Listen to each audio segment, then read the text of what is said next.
അങ്ങനെ കഴിഞ്ഞ ദിവസം അർദ്ധരാത്രി 12 മണിക്ക് ഇന്ത്യൻ സമയം 12 മണിക്ക് കാർലോ ആൻസലോട്ടി ബ്രസീലിൻ്റെ സ്ക്വാഡ് അനൗൺസ് ചെയ്തിട്ടുണ്ട്.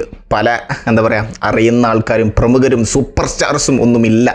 ഓക്കെ, അതിൻ്റെ റീസൺസ് ഒക്കെ വളരെ കൃത്യമായിട്ട് കാർലോ ആൻസലോട്ടി ആ ഒരു പ്രസ് കോൺഫറൻസിൽ പറഞ്ഞിട്ടുമുണ്ട്. ഓക്കെ, നമുക്ക് ആദ്യം ഫസ്റ്റ് ആ ഒരു സ്ക്വാഡിലോട്ട് ജസ്റ്റ് ഒന്ന് പോകാം. ഗോൾ കീപ്പറായിട്ട് ആലിസണും ബെൻഡോയും, പിന്നെ അതുപോലെ തന്നെ ഹ്യൂഗോ സൂസ, അത് ബ്രസീലിയൻ സീരിയ ലീഗിൽ കളിക്കുന്നൊരു ഗോൾ കീപ്പറാണ്. അദ്ദേഹത്തിന് പെനാൽറ്റി സ്പെഷ്യലിസ്റ്റാണ് അദ്ദേഹം.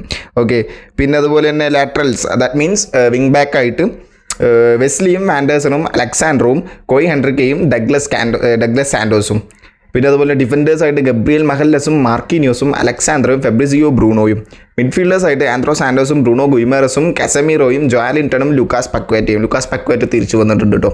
അദ്ദേഹം വെസ്റ്റ് ഹാമിൽ കളിക്കുന്ന പ്ലെയറാണ്. നമുക്കറിയാമായിരിക്കും ലുക്കാസ് പക്വേറ്റ വെരി സിമിലർ പ്ലെയറാണ് ഫോർ ബ്രസീലിയൻസ്. പിന്നെ അറ്റാക്കേഴ്സ് എന്ന് പറയുന്നത് എസ്തവാവോ ചെൽസിയുടെ, ഗബ്രിയൽ മാർട്ടിനെല്ലി ഉണ്ട് ആഴ്സണലിൻ്റെ, പിന്നെ അതുപോലെ കയോ ജോർഗ ഉണ്ട്, ലൂയിസ് എൻട്രിക്കെ ഉണ്ട്, മാത്യൂസ് കുഞ്ഞ് ഉണ്ട്, റാഫീഞ്ഞ ഉണ്ട്, റിച്ചാർലിസൺ ഉണ്ട്, ഹാവോ പെഡ്രോനെ കൺസിഡർ ചെയ്തിട്ടുണ്ട്. കാരണം ചെൽസിയിൽ നല്ല ഫോമിൽ കളിച്ചുകൊണ്ടിരിക്കുന്ന ഒരു പ്ലെയറാണ്. ക്ലബ്ബ് വേൾഡ് കപ്പിൽ ചെൽസിക്ക് നല്ലൊരു ഇമ്പാക്റ്റ് കൊണ്ടുവരാൻ സാധിച്ചിട്ടുണ്ട്. ഒരു സ്ട്രൈക്കറായിട്ട് യൂസ് ചെയ്യാൻ പറ്റിയ ഒരു പ്ലെയറാണ് ഹാവോ പെഡ്രോ എന്ന് പറയുന്നത്. പിന്നെ അതുപോലെ തന്നെ റയൽ മാഡ്രിഡിൽ നിന്നും ഒറ്റ പ്ലെയേഴ്സ് ഇല്ല. കാർലോ ആൻസലോട്ടി ഒരാളെ പോലും കൊണ്ടുവന്നിട്ടില്ല. അത് റീസൺ എന്താണെന്ന് നമുക്കറിയില്ല. എന്തായാലും എദർ മിലിറ്റാവോയെ സെൻറ്റർ ബാക്കായിട്ട് വിളിച്ചിട്ടില്ല, വിനീഷ്യസ് ജൂനിയറിനെ വിളിച്ചിട്ടില്ല, റോഡ്രിഗോനെ വിളിച്ചിട്ടില്ല, പിന്നെ അതുപോലെ തന്നെ നെയ്മർ ജൂനിയറെയും വിളിച്ചിട്ടില്ല. നെയ്മർ ജൂനിയറെ എന്തുകൊണ്ട് വിളിച്ചില്ല എന്നുള്ള ചോദ്യത്തിന് വളരെ കൃത്യമായിട്ട് അദ്ദേഹം ഉത്തരം പറയുന്നുണ്ട്. നെയ്മർ ജൂനിയർ അദ്ദേഹത്തിന് കഴിഞ്ഞ ആഴ്ച ചെറിയ ഇഞ്ചുറികളുടെ പ്രശ്നങ്ങളുണ്ട്. സോ അതുകൊണ്ട് തന്നെ 100% ഫിറ്റ് ആവാതെ ഒരു പ്ലെയറിനെയും ടീമിലോട്ട് എടുക്കില്ല. അത് കാർലോ ആൻസലോട്ടി കഴിഞ്ഞ പ്രാവശ്യം പറഞ്ഞിരുന്നു. അപ്പോൾ ഇനി അങ്ങോട്ട് ബ്രസീലിൻ്റെ അജണ്ട അതായിരിക്കും. ബ്രസീലിയൻ ടീമിൽ കയറണോ 100% ഫിറ്റ് ആയിരിക്കണം. അത് ആരായാലും 100% ഫിറ്റ് ആയിരിക്കണം. പക്ഷേ സ്റ്റിൽ ഞാനിപ്പോഴും വിശ്വസിക്കുന്നൊരു കാര്യം, നെയ്മർ ജൂനിയറിന് ഇപ്പോഴും ആ ഒരു ബ്രസീലിയൻ ടീമിൽ വളരെ വലിയൊരു ഇമ്പാക്റ്റ് കൊണ്ടുവരാൻ സാധിക്കും എന്ന് തന്നെയാണ് കേട്ടോ ഞാൻ സ്റ്റിൽ ഇപ്പോഴും വിശ്വസിക്കുന്നത്.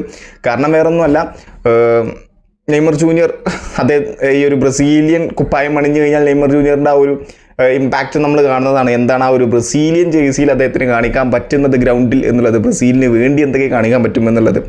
ബട്ട് നെയ്മർ ജൂനിയറെ വിളിച്ചിട്ടില്ല. അദ്ദേഹത്തിൻ്റെ ഒരു മൈനർ ഇഞ്ചറി ഇഷ്യൂ ഉണ്ട്. അതുകൊണ്ട് തന്നെ അദ്ദേഹത്തെ കോൾ ചെയ്തിട്ടില്ല.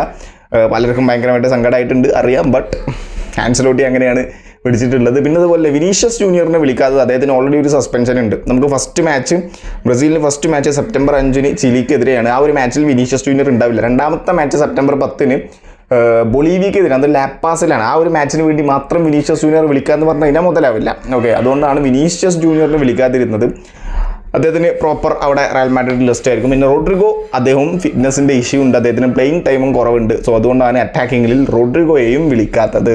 ഓക്കെ, ഇങ്ങനെയൊക്കെയാണ് കാർലോ ആൻസലോട്ടി പറഞ്ഞിട്ടുള്ളത്. സോ ബ്രസീലിൻ്റെ കമ്പയറിങ് ഇൻ ടു ബ്രസീൽ, അതായത് ടേബിളിലെ ബോട്ടംസിനായിട്ടാണ് ഇനി അദ്ദേഹത്തിന് ഈ ബ്രസീലിൻ്റെ മാച്ചുള്ളത്. അതായത് ചിലി, ബൊളീവിയ. പക്ഷേ ലാപ്പാസിലെ കളി കുറച്ച് ബുദ്ധിമുട്ടായിരിക്കും. ബൊളീവിയയിലെ ലാപ്പാസിലെ കളി അത് കുറച്ച് ബുദ്ധിമുട്ടായിരിക്കും.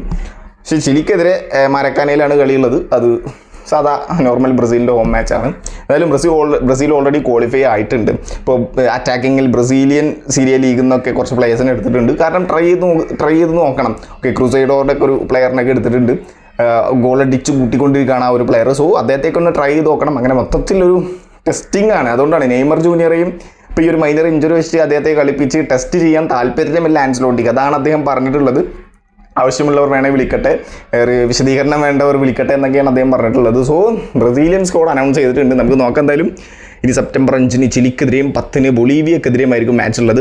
അർജന്റീനയും സ്ക്വാഡ് കുറച്ച് മുമ്പേ പ്രഖ്യാപിച്ചിട്ടുണ്ട് കേട്ടോ. അർജന്റീനയും പ്രഖ്യാപിച്ചിട്ടുണ്ട്. പക്ഷേ അതിൽ പ്രത്യേകിച്ച് മാറ്റമൊന്നുമില്ല. ലയണൽ സ്കലോണി വളരെ കൃത്യമായിട്ട് അദ്ദേഹത്തിൻ്റെ ആ ഒരു പ്ലേയിങ് സ്റ്റൈലിന് പറ്റിയ ഒരു പ്ലേയേഴ്സിനെ സ്ക്വാഡ് അനൗൺസ് ചെയ്തിട്ടുണ്ട്. പക്ഷേ അതിൽ കാര്യമായിട്ട് വലിയ ചേഞ്ചസ് ഒന്നുമില്ല. അപ്പോൾ ബ്രസീലിൽ നമുക്കറിയാം നെയ്മറില്ല, റോഡ്രിഗോ ഇല്ല, വിനിയില്ല, അങ്ങനെ കുറേ ചേഞ്ചസ് ഉണ്ട്. അതുകൊണ്ടാണ് നമ്മൾ വീഡിയോ ചെയ്തത്. മറ്റേ അതിൻ്റെ കാര്യമായിട്ടൊന്നുമില്ല. ആ ഒരു സെയിം സ്ക്വാഡ് തന്നെയാണ്.